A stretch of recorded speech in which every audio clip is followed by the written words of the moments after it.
Новый корпус республиканской инфекционной больницы в Сыктывкаре строят по национальному проекту здравоохранения. Сейчас объект возведен на четверть. Идут работы по устройству перекрытий и монолитных железобетонных плит. Бьем сейчас 6-й этаж.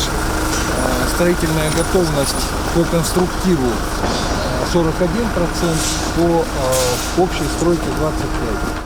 С этого года за объект взялась местная компания «Тетрастройкоми». Предыдущий подрядчик свои обязательства не выполнил. Но если еще в мае здесь был фундамент, сейчас возводят 6-й этаж. Какие проблемы есть? Решаемо все. Деньги Только деньги. Да и деньги есть пока. Руководителя федерального ведомства интересует каждая деталь. Надежен ли застройщик, кто проектировщик, какие используются материалы и почему. Общая площадь нового корпуса больше 20 тысяч квадратных метров, рассчитан на 100 мест. Проектное решение позволяет развести потоки больных и не допустить перекрестного инфицирования. На продолжение строительства будет выделено из федерального бюджета около 800 миллионов рублей. Распоряжение об этом в декабре подписал председатель правительства России Михаил Мишустин. Завершение работ планируется в 2025. В селе Выльгард на Школьном переулке Ирек Файзулин и Владимир Уйба посетили новый 8-этажный дом на 104 квартиры. 65 из них приобретены для переселения из аварийного жилфонда в рамках национального проекта «Жилье и городская среда». Действующую программу переселения реализуют 15 муниципалитетов Коми. Сыктывкар, Ухтакнеш, Погосский и Ударский районы, Печора, Сосногорский и Усинск программу уже выполнили. Остальные завершат в следующем году. За 4 года реализации программы в регионе новоселье отпраздновали уже более 6300 человек. Осталось переселить чуть менее 1000 жителей, чьи дома были признаны аварийными до января 2017 года. У меня на 9 комнат надо батарею включена. Все подкручено. Очень жарко, очень хорошо. Мы-то в аварийке жили, нам все хорошо.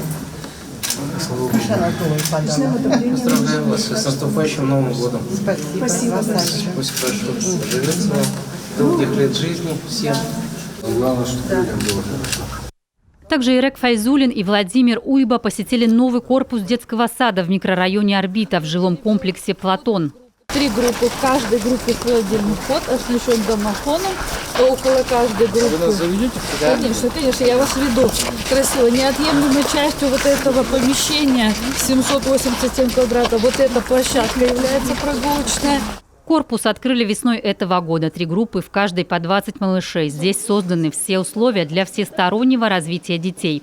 Оборудованы группы, музыкально-спортивный зал, медицинский блок, прогулочные площадки. В момент посещения у дошколят тихий час, когда проснуться их ждет новогодний сюрприз от гостей. Это для интеллектуального развития детей, малышей именно. Бизиборд это называется, да, и очень много. Да, спасибо вам большое, да. И здесь мелкие игрушечки. При строительстве новых жилых кварталов в микрорайоне Орбита применяют комплексный подход. В шаговой доступности не только детский сад. В 2022 году здесь открыли современные учреждения здравоохранения, детскую и взрослую амбулатории. В перспективе и новая школа на 825 мест за счет частного застройщика. Для возведения объекта будет использован инфраструктурный бюджетный кредит. Вынуждены были, вместо того, чтобы сделать, условно говоря, одну большую стоящую, мы, 4 делаем 4 корпуса. Сразу на 3-й этаж. Полностью там. Ну вы представляете перепад? Мы в январе уже поставим забор и начнем готовить участок. И фундамент, думаю, приступим где-то в марте. Ирек Файзулин и Владимир Уйба осмотрели площадку для будущего строительства. Участок непростой, но решение найдено. Ольга Коняева, Дмитрий Булаев, телеканал Юрган.